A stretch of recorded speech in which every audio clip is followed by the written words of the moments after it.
Halo, apa kabar pemirsa TVR Parlemen dimanapun Anda berada? Senang sekali bisa menyapa Anda kembali dalam program TVR 17 bersama saya Elisa Purba.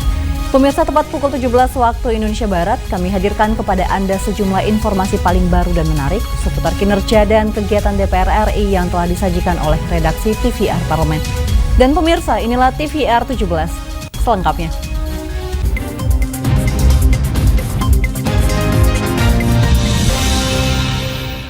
Kita awali TVR 17 sore ini dengan berita dari Komisi 6 DPR RI yang mendorong PT PLN dan Pertamina memiliki roadmap energi baru terbarukan yang realistis dan memenuhi unsur keekonomian dalam bisnis sehingga program Net Zero Emission dapat berjalan efektif.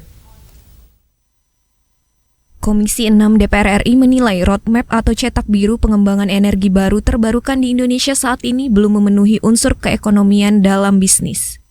Salah satu indikatornya yakni harga jual energi baru terbarukan yang masih tinggi dikarenakan belum adanya rencana strategis dari PT PLN dan Pertamina. Sehingga dalam prakteknya pengembangan energi baru terbarukan di Indonesia belum bisa efisien. Anggota Komisi 6 DPR RI Herman Hairon menegaskan, jangan sampai program Net Zero Emission berjalan di tempat dan hanya menjadi konsep belaka akibat tidak memiliki timeline yang jelas.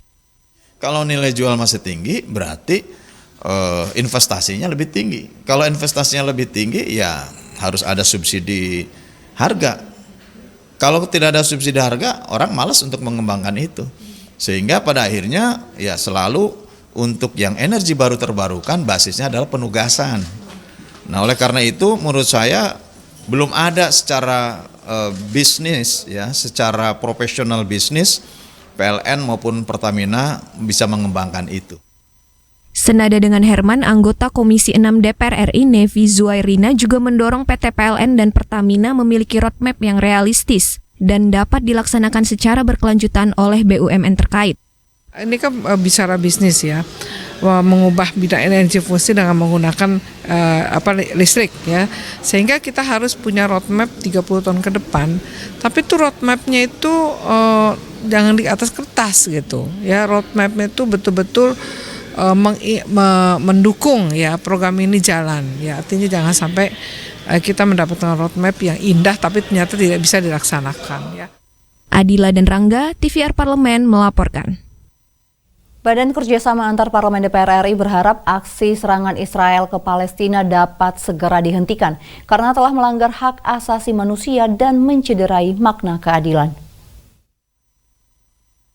DPR RI berkomitmen untuk terus memperjuangkan kemerdekaan penuh Palestina serta mengutuk keras serangan Israel yang telah menewaskan ribuan warga sipil dan menghancurkan fasilitas umum di jalur Gaza.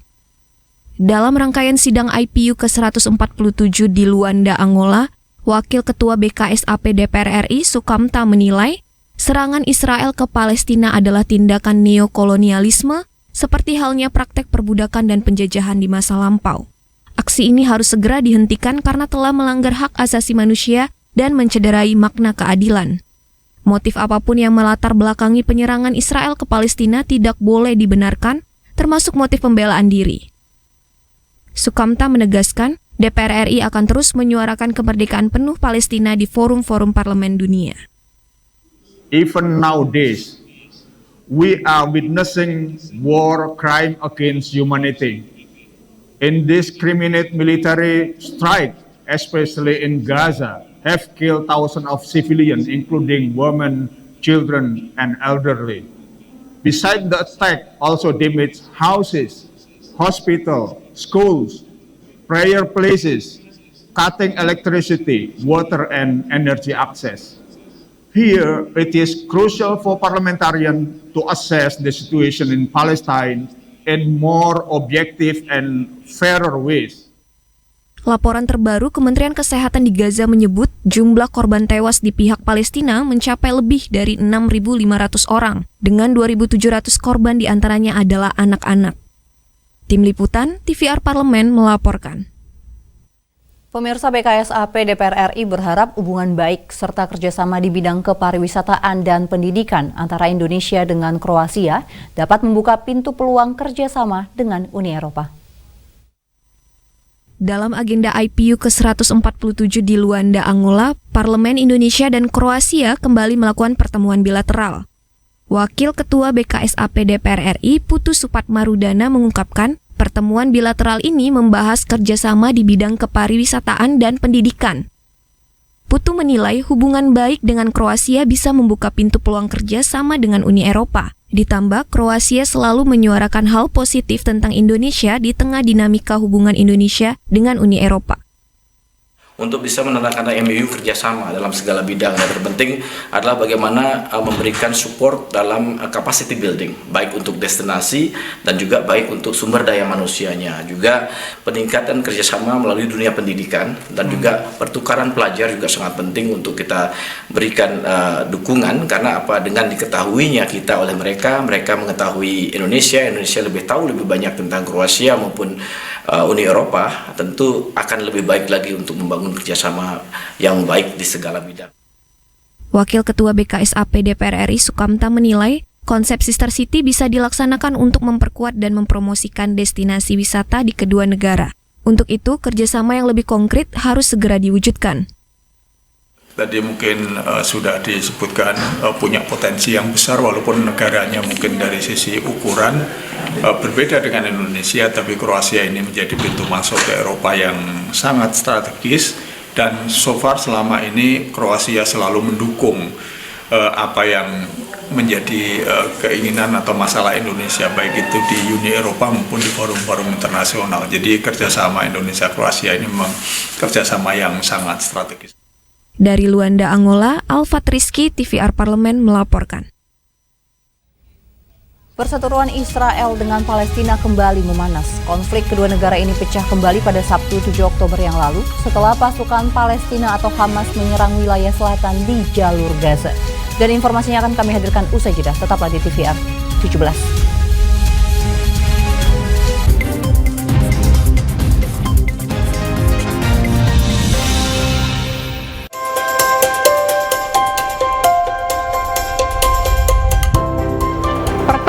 Dalam sejarah Indonesia, tahun 2024 kita mengadakan pemilu serentak, legislatif dan eksekutif baik di tingkat pusat maupun daerah. Catat waktunya, Rabu 14 Februari 2024. Untuk pemilihan legislatif, Anda akan memilih anggota DPD, anggota DPR, anggota DPRD Provinsi, dan anggota DPRD Kabupaten atau Kota. Selain pemilu legislatif, Anda juga akan memilih presiden dan wakil presiden loh pemirsa. Di bulan November, tepatnya Rabu 27 November 2024, juga akan diadakan pemilihan kepala daerah atau pilkada serentak. Dalam pilkada nanti, Anda akan memilih gubernur dan wakil gubernur, bupati dan wakil bupati, serta wali kota dan wakil wali kota. Nah, pemirsa sudah tahu kan waktunya? Kini saatnya Anda untuk mempersiapkan diri. Kenali calon-calon wakil rakyat dan pemimpin Anda dengan baik.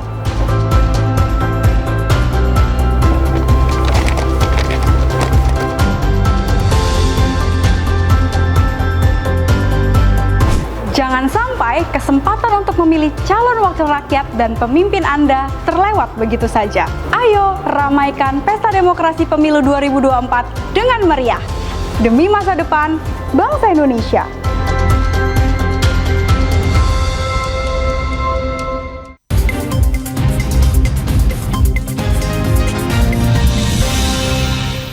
Kembali di TVR 17, pemirsa merespon konflik yang terjadi antara Israel dengan Palestina. DPR RI meminta seluruh pihak berkonflik dalam perang mulai memikirkan jalur dialog dan solusi jangka pendek maupun panjang.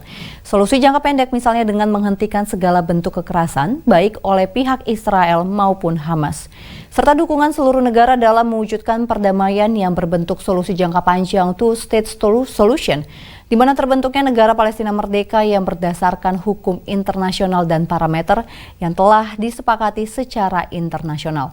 DPR RI juga berharap pemerintah Indonesia terus konsisten berpegang teguh pada amanat konstitusi yang menentang berbagai bentuk penjajahan di muka bumi dan terus mendukung kemerdekaan Palestina. Dan kita akan simak informasi selengkapnya dalam segmen editorial Parlemen yang telah dihimpun oleh tim redaksi TVR Parlemen. Berikut ini.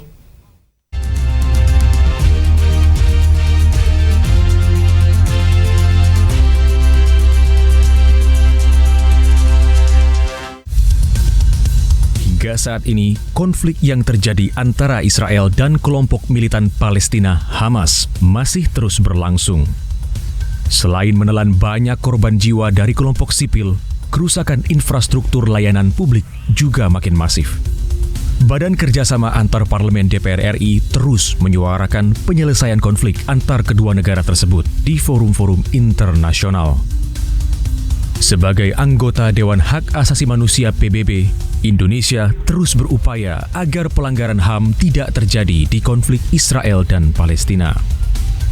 Anggota Komisi 1 DPR RI Muhammad Farhan menyampaikan, selain menyalurkan bantuan tenaga kemanusiaan dan logistik, Indonesia terus mengupayakan dibukanya perbatasan Gaza Mesir untuk mengungsikan warga Gaza.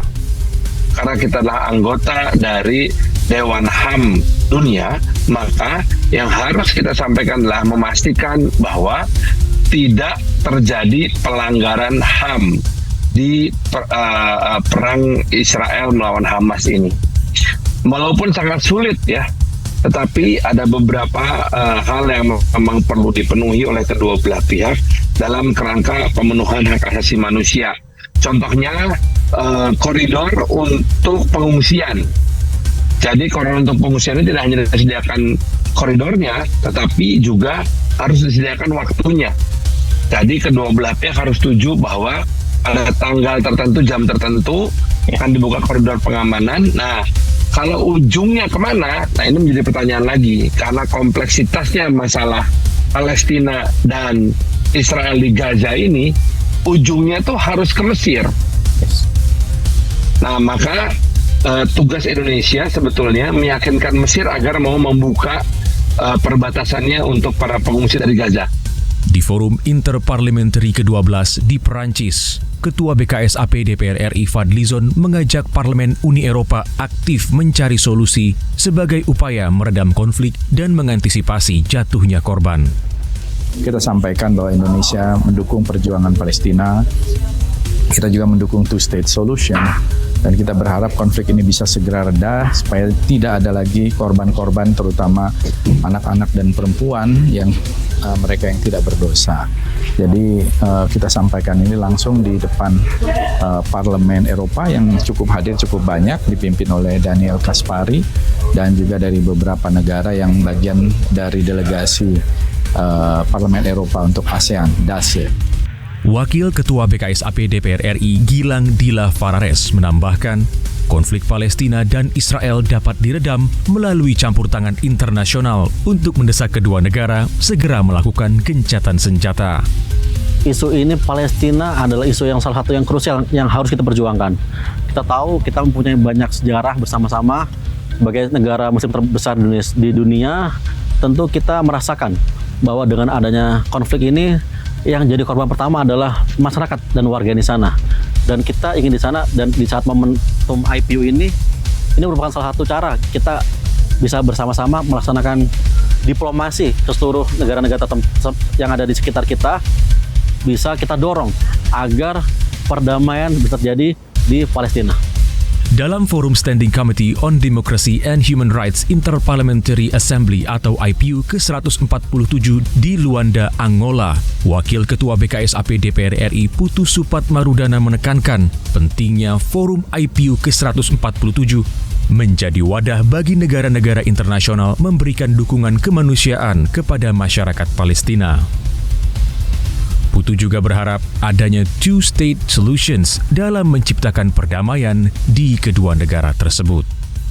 Sikap daripada Parlemen Indonesia sangat jelas, terus ingin memastikan, mewujudkan agar komitmen internasional untuk memberikan dukungan kemanusiaan dan juga agar tercapainya perdamaian dengan two-state solution.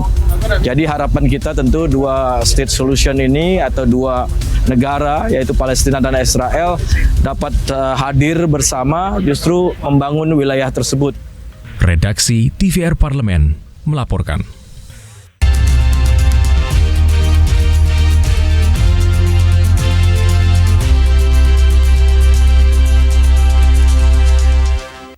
Pemirsa, tingkat literasi di Indonesia saat ini dinilai masih rendah dibandingkan dengan jumlah penduduk yang cukup besar. Saksikan informasi selengkapnya usai jeda. Tetaplah di TVR 17.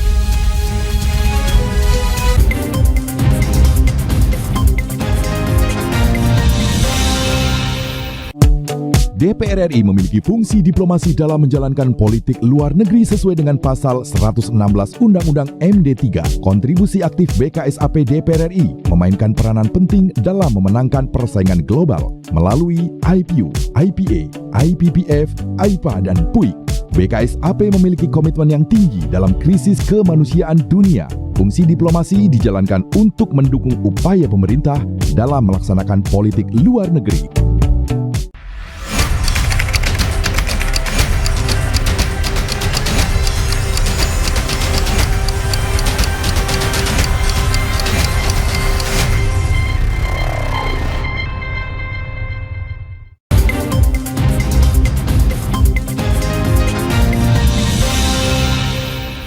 Kembali di TVR 17, pemirsa, dilansir dari data UNESCO, hanya 0,001% masyarakat Indonesia yang memiliki minat baca.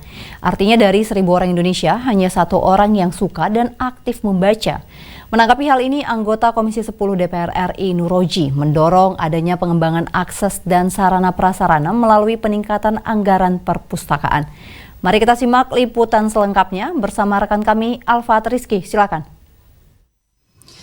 Baik pemirsa TVR Parlemen dimanapun Anda berada, seperti yang diketahui menurut data dari BPS untuk jumlah penduduk Indonesia ini sebanyak 270 juta per tahun 2023, di mana yang masih menjadi sorotan masyarakat atau khususnya sorotan dari negara-negara lain juga Indonesia dengan penduduk sebanyak tersebut masih memiliki tingkat literasi atau minat baca dan masyarakat yang aktif membaca ini sangat rendah, di mana menurut data dari UNESCO hanya 0,001% masyarakat Indonesia ini yang aktif membaca. Artinya dari 1.000 orang Indonesia hanya 1 orang yang suka dan juga aktif membaca. Tentu ini menjadi kekhawatiran sendiri untuk di era sekarang ini.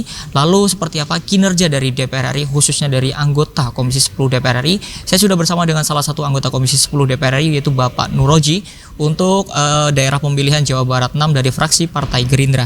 Pak, Bapak melihatnya seperti apa, Pak? Ini Indonesia ini dengan jumlah penduduk yang besar, tapi tingkat literasinya ini masih rendah, Pak, hingga saat ini, Pak. Ya, kemajuan teknologi salah satu memberi faktor juga. Jadi pergeseran membaca itu kan sekarang ya, dulu orang cuma fokus baca koran, baca buku dan yang tercetak lah ya. Sekarang kan kalau baca itu orang lebih banyak di HP ya, baca WA, baca Google dan lain-lain. Jadi itu salah satu juga yang mempengaruhi. Tapi secara umum kita meningkat, sebetulnya minat membaca itu meningkat ya, walaupun membaca di media elektronik maupun cetak ya. Kalau tadi saya katakan untuk buku ya meningkat, masalahnya kan banyak faktor juga, ketersediaan bukunya, ya perpustakaannya, pelayanannya, itu yang akses untuk membaca itu di perpustakaan juga masih kurang. Jadi ranking di bawah itu tentu banyak faktor ya. Di DPR sendiri membentuk panja peningkatan literasi yang melibatkan nanti juga Dikbud, Perpustakaan Nasional dan beberapa kementerian lain. Jadi tidak hanya tanggung jawab Perpustakaan Nasional. Nah, program-program di Perpustakaan Nasional juga sudah mengarah ke upaya peningkatan literasi kita ya. Banyak sekali terobosan-terobosan melalui perpustakaan digital ya, kemudian juga program-program perpustakaan inklusif dan lain-lain, itu sangat mendorong minat untuk peningkatan minat baca masyarakat. Artinya literasi ini kita artikan sebagai bukan hanya membaca menulis, tetapi juga menerapkan satu pengetahuan yang dia baca atau bisa mengimplementasikan dalam kehidupannya apa yang dia ketahui dari membaca, menulis, dan diharapkan juga bisa meningkatkan ekonomi dia. Jadi misalkan dia baca tentang buku pertanian atau buku teknik, dia bisa menjadi modal dia untuk kemandirian hidup dia. Pak, terkait dengan kalau menurut data informasi saya juga bahwa Komisi 10 ini juga sudah melakukan tinjauan langsung ke daerah untuk melihat terkait dengan fasilitas-fasilitas pendukung untuk meningkatkan literasi, Pak. Sejauh ini yang ada di lapangan sudah seperti apa, Pak? Itu tadi saya sampaikan, lebih banyak kurangnya fasilitas ya, perpustakaan di daerah ya, ada perpustakaannya, koleksi bukunya kurang gitu kan ya. Itu salah satunya, terutama di desa-desa juga minat untuk membaca tinggi, tetapi perpustakaan desanya nggak ada. Di sekolah-sekolah, terutama di sekolah-sekolah juga perpustakaan itu masih tertinggal ya. Karena apa? Tidak ada petugas pustakawan sendiri. Karena kan jarang sekali sekolah itu memiliki staf atau pustakawan sendiri. Nah itu jika pun ada bukunya tidak dikelola dengan baik. Nah itu menyebabkan kekurangan di fungsi-fungsi perpustakaan sekolah tadi. Walaupun ada perpustakaan tapi tidak dilaksanakan dengan baik karena tenaga pustakawannya kurang. Pak, kalau misalkan kita melihat sekarang sudah banyak perpustakaan yang mulai bertransformasi untuk menjadikan perpustakaan itu menjadi tempat nongkrong dan sebagainya. Itu mungkin salah satu meningkatkan minat baca juga. Nah, itu ke depan akan seperti apa kinerja dari DPR, sinerginya dengan pemerintah untuk bisa mendorong terkait biar masyarakat ini tertarik untuk datang ke perpustakaan? Ya itu udah kita ketahui dengan raker-raker kita dengan Perpustakaan Nasional. Mereka punya program tadi ya, membangun perpustakaan yang dengan konsep baru ya, konsep kenyamanan dan ya, tadi tempat tongkrongan, pojok-pojok baca itu dipersiapkan. Nah itulah upaya-upaya pemerintah yang kita dukung ya. Cuma memang ya catatan anggaran Perpustakaan Nasional itu dari tahun ke tahun tidak pernah naik, artinya naik signifikan ya, jadi sangat kecil. Kalau untuk mendongkrak kemampuan literasi kita masih sangat kecil lah ya dibanding kementerian-kementerian lain. Itu aja kelemahannya di anggaran. Kalau programnya udah baik, udah bagus. Terima kasih Pak Nuroji atas waktunya, selamat bertugas kembali. Baik pemirsa TVR Parlemen, itulah wawancara saya dengan salah satu anggota Komisi 10 DPR RI, Bapak Nuroji, di mana tadi Bapak Nuroji menyampaikan terkait dukungannya terhadap program-program dari pemerintah untuk meningkatkan literasi atau minat baca di kalangan masyarakat, dan juga Komisi 10 juga berkomitmen untuk terus bersinergi dengan pemerintah untuk meningkatkan sarana dan prasarana untuk meningkatkan literasi di Indonesia ini. Terima kasih pemirsa atas perhatian Anda. Saya Alfat Rizky kembali ke studio. Baik, terima kasih rekan Alfat, dan pemirsa selanjutnya apa saja yang menjadi topik perbincangan di media online pada hari ini. Usai jeda tetaplah bersama kami di TVR 17.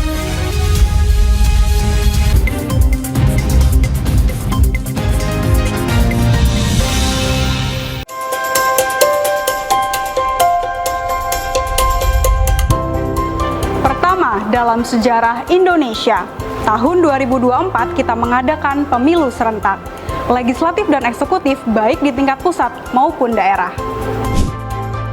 Catat waktunya, Rabu 14 Februari 2024. Untuk pemilihan legislatif, Anda akan memilih anggota DPD, anggota DPR, anggota DPRD Provinsi, dan anggota DPRD Kabupaten atau Kota.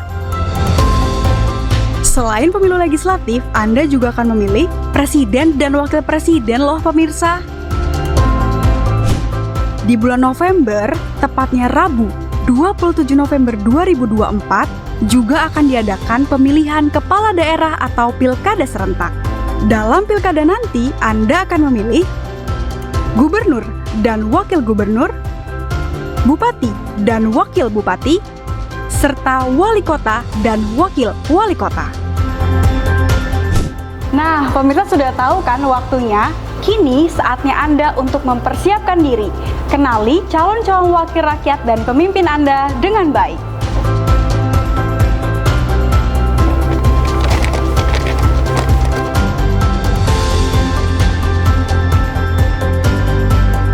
Jangan sampai kesempatan untuk memilih calon wakil rakyat dan pemimpin Anda terlewat begitu saja. Ayo ramaikan pesta demokrasi pemilu 2024 dengan meriah. Demi masa depan bangsa Indonesia.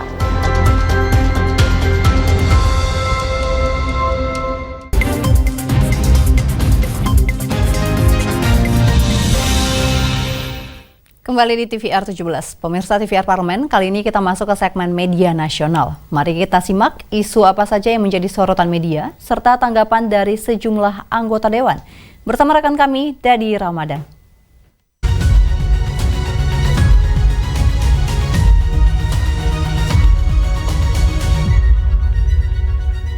Baik, terima kasih rekan Elisa. Pemirsa, mari kita simak apa saja yang menjadi headline di media online pada hari ini. Dan berita pertama yang menjadi headline di media online yaitu BKSAP DPR RI mendorong penghentian perang di Palestina pada sidang IPU. Anda dapat melihatnya dalam layar kaca Anda saat ini, informasinya pemirsa.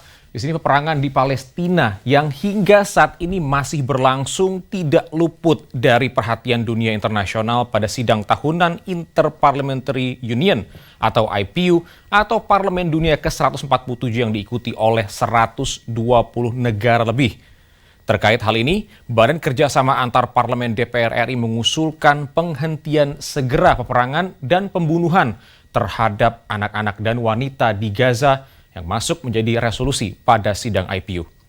Wakil Ketua BKSAP DPR RI Sukamta mengungkapkan usulan delegasi Republik Indonesia ini tidak dapat diadopsi karena hasil voting tidak mencapai 2/3 quorum dari 120 negara. Meskipun begitu, Indonesia terus berusaha menghentikan peperangan di Gaza. Lalu kita beralih ke informasi selanjutnya pemirsa yang menjadi headline di media online yaitu kasus cacar monyet meningkat. Komisi 9 DPR RI dorong gencarkan vaksinasi. Anda melihatnya dalam layar kaca Anda saat ini pemirsa, di sini kasus positif cacar monyet dilaporkan terus mengalami kenaikan yang semuanya terkonfirmasi di DKI Jakarta. Anggota Komisi 9 DPR RI Arzetti Bilbina mendorong pemerintah mengencarkan vaksinasi kepada masyarakat dan mendukung langkah Pemprov DKI membentuk tim telusur kontak kasus MPOX. Pemerintah diminta untuk mewaspadai penyebaran virus cacar monyet khususnya untuk di wilayah Jakarta guna menghindari lonjakan tinggi dalam waktu singkat seperti virus COVID-19. Tracing dinilai menjadi langkah tepat dan menyeluruh dan menjadi salah satu gerak cepat agar pasien yang terjangkit cacar monyet bisa langsung teridentifikasi dan ditangani secara medis.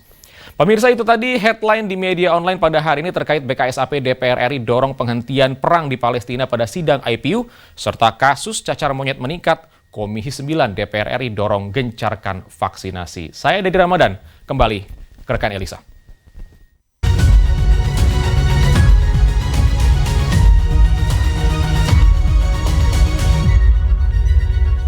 Terima kasih rekan Dadi yang telah menyampaikan sejumlah update sorotan dari media online nasional pada hari ini. Dan pemirsa, segmen media online tadi sekaligus menutup program TVR 17 edisi sore hari ini. Saya Elisa Purba, beserta seluruh kru TVR Parlemen yang bertugas tentunya mengucapkan terima kasih dan mohon pamit undur diri dari hadapan Anda. TVR Parlemen, referensi Indonesia.